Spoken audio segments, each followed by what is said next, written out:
बाइस्ट opinion के नए अंक में आपका स्वागत है। आज के अंक में सिर्फ और सिर्फ केजरीवाल पे ही हम चर्चा करेंगे।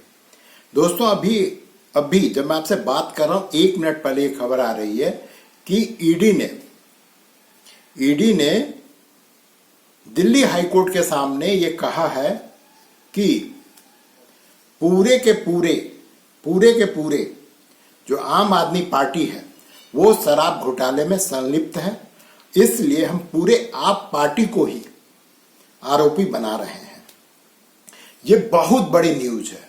भारतीय इतिहास में दोस्तों आज तक किसी भी पार्टी के सदस्य को तो आरोपी बनाया गया, सजा हुई, जेल हुई, सब कुछ हुआ है, लेकिन ये पहली बार होगा स्वतंत्र भारत के इतिहास में कि पूरे के पूरे राजनीतिक पार्टी को आरोपी बनाया जा रहा है। और इसका प्रभाव ये होगा कि या तो आम आदमी पार्टी हमेशा के लिए खत्म हो जाएगी, दूसरा प्रभाव ये होगा कि इनके जितने भी पदाधिकारी हैं सबको अब आरोपी बना करके, क्योंकि जब पार्टी ही जब आरोपी है तो उसके जो सदस्य हैं, पार्टी का अपना कोई व्यक्तित्व तो है नहीं, पार्टी जो भी है वो उसमें उसके पदाधिकारियों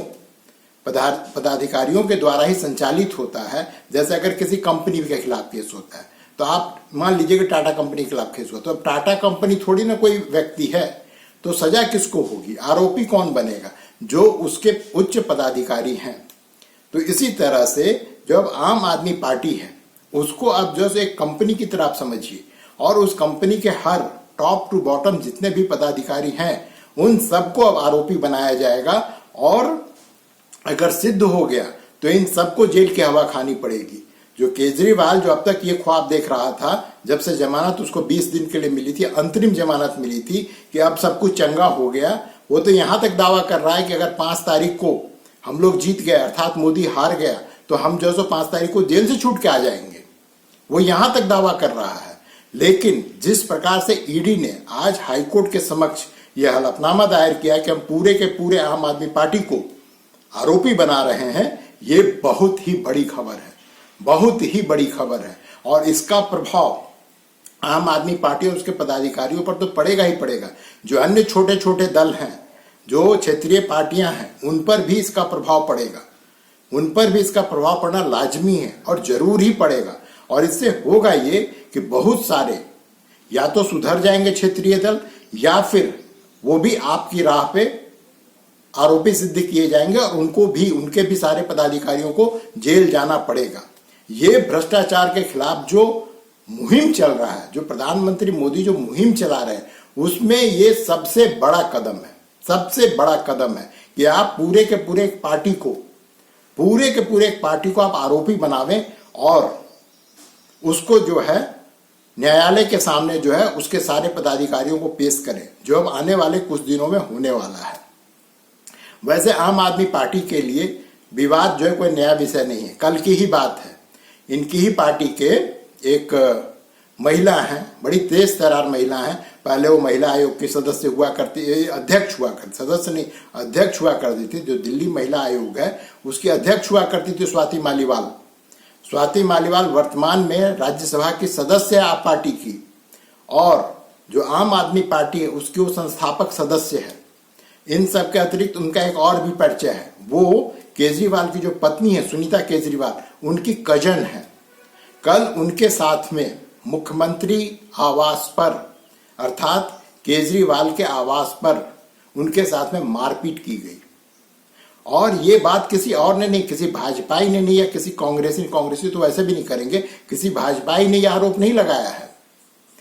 स्वाति मालीवाल ने मुख्यमंत्री आवास से दिल्ली पुलिस को फोन किया, जिसका रिकॉर्ड दिल्ली पुलिस के पास में है, जिसको नकारने की औकात आपके किसी भी अधिकारी, जो उसके पदाधिकारी हैं जितने भी, किसी में भी नहीं है। इतना ही नहीं, फिर वो थाने गई और थाने में करीब 15 मिनट रही, फिर पता नहीं वहां पे उनको कौन सा कॉल आया, वहां से वो लौट गई, बोली कि हम मेडिकल जांच के बाद में आकर के FIR दर्ज करवा देंगे। तो इससे बड़ी बात और क्या हो सकती है कि जो आपके पार्टी का संस्थापक सदस्य है, जो दिल्ली महिला आयोग की अध्यक्ष रह चुकी है, वर्तमान में राज्यसभा की सदस्य है, जब उसको मुख्यमंत्री आवास पे नहीं बख्शा जाता है, उसके साथ मान लीजिए मारपीट ना हुई, बदतमीजी तो हुई है। अगर वो बदतमीजी नहीं हुई होती या मारपीट नहीं हुई होती तो वो आहत होकर के पुलिस को फोन क्यों करती? और अभी 24 घंटा से ज्यादा गुजर चुका है, आपका कोई भी जो सदस्य है ऊपर से नीचे तक कोई भी प्रेस के सामने आकर के कोई स्पष्टीकरण नहीं दे रहा है। जबकि आपको पता ही होगा कि आप वालों की ये खासियत रही है या उनकी ये क्या कहेंगे जो आदत रही है कि उनके साथ अगर कुछ हो तब तो चिल्लाएंगे प्रेस के सामने, अगर कुछ ना हो तब भी वो प्रेस के सामने आकर चिल्लाते हैं। लेकिन इतनी बड़ी घटना हो जाने के बावजूद भाजपा को छोड़ करके किसी भी दल का, किसी भी राजनीतिक दल का कोई भी सदस्य आकर के न तो खंडन मंडन कर रहा है और न ही उसके पक्ष या विपक्ष में कोई स्पष्टीकरण दे रहा है। तो ये तो हाल है दोस्तों दिल्ली के सरकार की, मुख्यमंत्री की और जो इनके सारे चट्टे बट्टे हैं इन सब का। और जिस पर ये आरोप लग रहा विभव कुमार, वो अरविंद केजरीवाल के officer on special duty OSD हैं, अर्थात PA हैं वो। और कहा जा रहा है कि PA ने ही इनको पीटा है और केजरीवाल के सह पे पीटा है।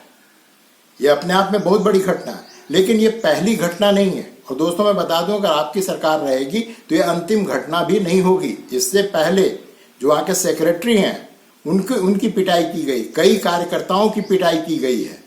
और ये सब के सब जो है फिर उसको नमक मिर्च लगा के किसी तरह से दाएं बाएं करके सबको सल्टा देता है। जो स्वाति मालीवाल का मामला है दोस्तों, 24 घंटा गुजर जाने के बाद स्वाति मालीवाल अभी तक प्रेस के सामने नहीं आई हैं, जबकि ये कुख्यात और विख्यात हैं मीडिया के सामने आकर के उलूल जुलूल। जिसने अपने पिता पर, इनके पिता फौजी थे, उन पर इन्होंने यौन शोषण का आरोप लगाया था। अपने पति पे इन्होंने मारपीट का आरोप लगाया था तलाक लेने से पहले।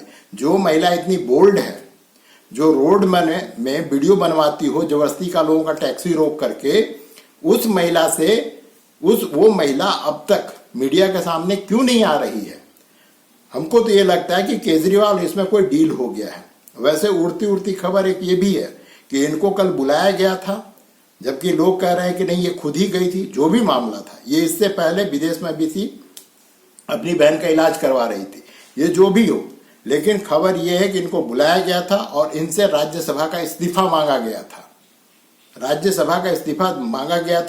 जो इस्तीफा देने से इन्होंने इनकार किया और इनकार करने के बाद इनके साथ में मारपीट हुई है। इनके साथ में इस्तीफा न देने का मारपीट हुई। अब दोस्तों प्रश्न उठता है कि इनसे इस्तीफा क्यों मांगा जा रहा है? स्वाति मालीवाल ने ऐसा कौन सा पाप कर दिया जिसके कारण जो है उनसे माफी मांगी जा रही है? तो दोस्तों सूत्रों के अनुसार जो खबर ये है कि इनको 20 दिन के लिए जो अंतरिम जमानत मिली है, जो इनके वकील हैं अभिषेक मनु सिंघवी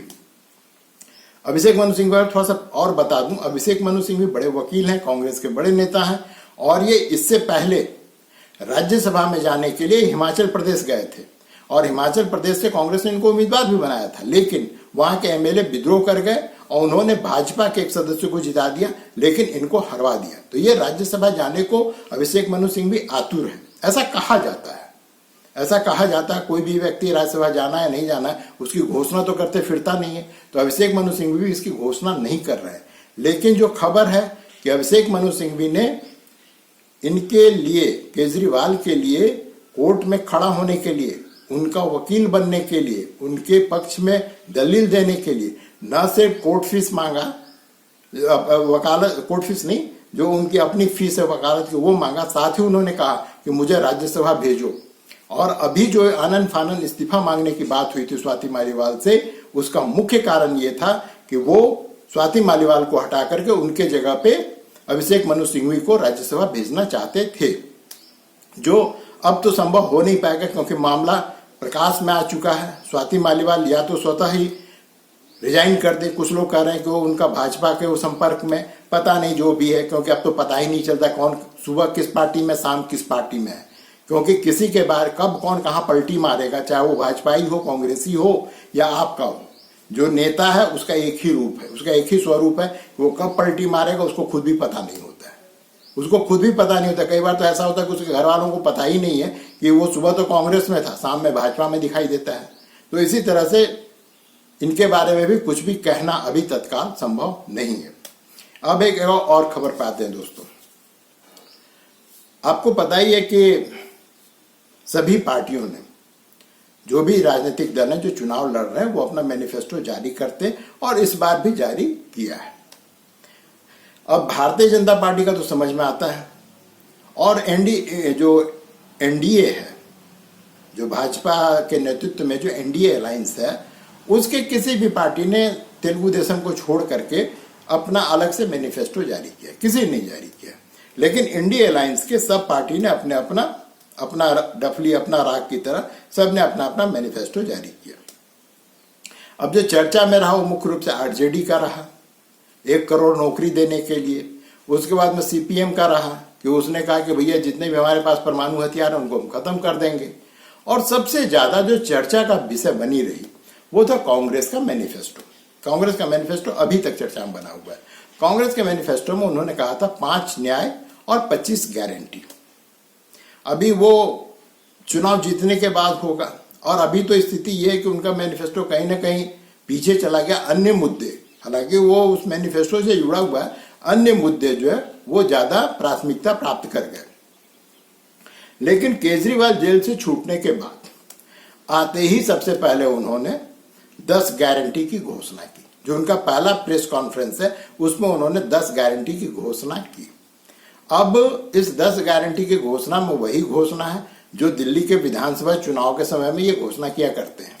मुफ्त का बिजली, दिल्ली को पूर्ण राज्य, यही इनका मैनिफेस्टो यही है कुल मिलाकर के। जो इनका रहता है फ्री बीज हम बांटेंगे, ये करेंगे, वो करेंगे, वही इस मैनिफेस्टो में भी पूर्ण रूप से है।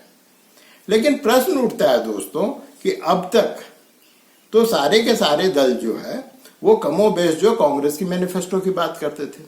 अब एकाएक जो केजरीवाल को कौन सा ऐसा स्वप्न आया, कौन सा ऐसा विचार आया कि उन्होंने एक नया, पहले से 5 न्याय 25 गारंटी मौजूद है मार्केट में, उसके बावजूद उन्होंने 10 गारंटी की घोषणा कर दी।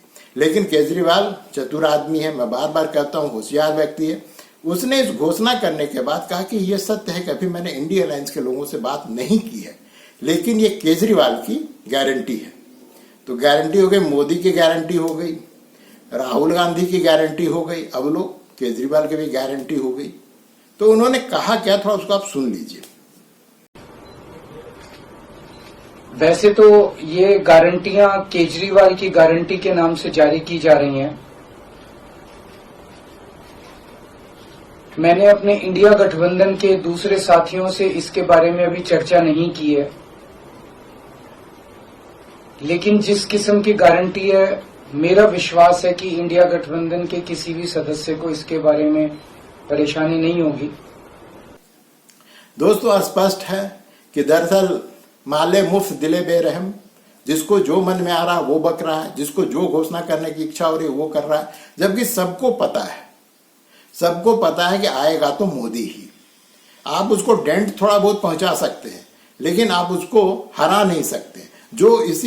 जो केजरीवाल के प्रेस कॉन्फ्रेंस में भी स्पष्ट हुआ, उसने क्या कहा कि केजरीवाल, मोदी जो है वो तो 1 साल और रहेंगे प्रधानमंत्री, क्योंकि 75 साल के हो जाएंगे, वो रिजाइन करके अमित शाह को जो प्रधानमंत्री बना देंगे। तो इसका मतलब है कि केजरीवाल को पता है कि जीतेगा तो मोदी ही, लेकिन जितना खुरपेंच कर सकते हैं कर लो।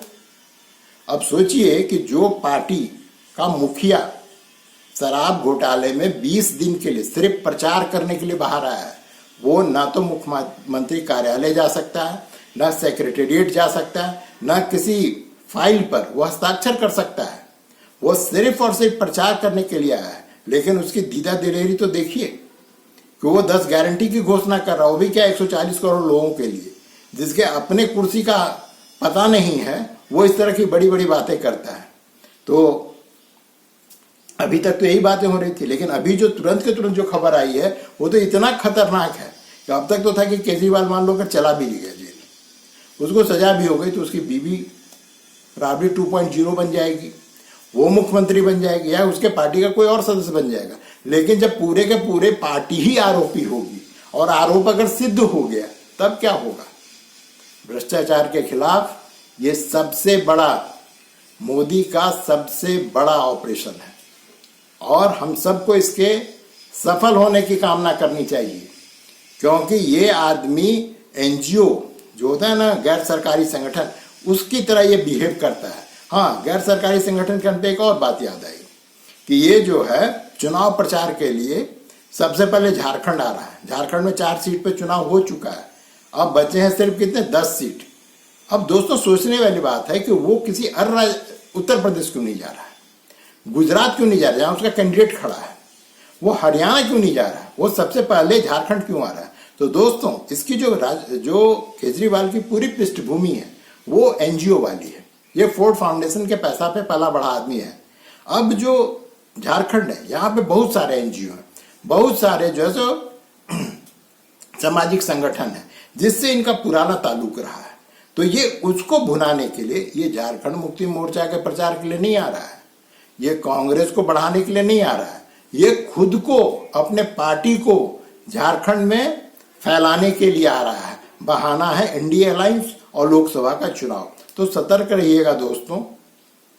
आज के लिए बस इतना ही, मिलते हैं अगले अंक में, तब तक के लिए दोस्तों आज्ञा दीजिए, नमस्कार।